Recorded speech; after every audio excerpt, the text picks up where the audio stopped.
One of my ingredients of my soup today is Korean shiitake mushroom. Isa sa mga ingredients ko for today.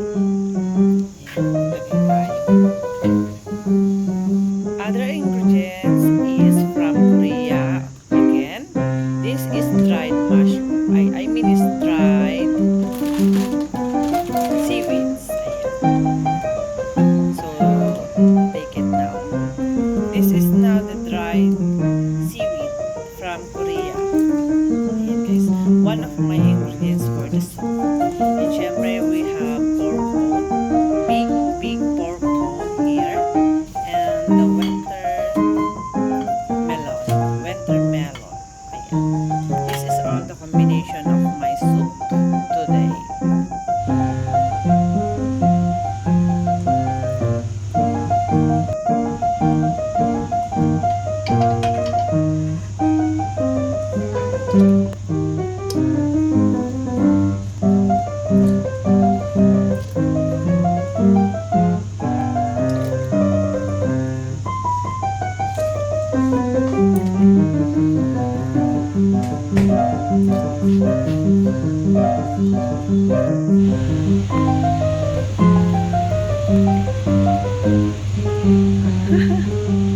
Time to put the winter lamp.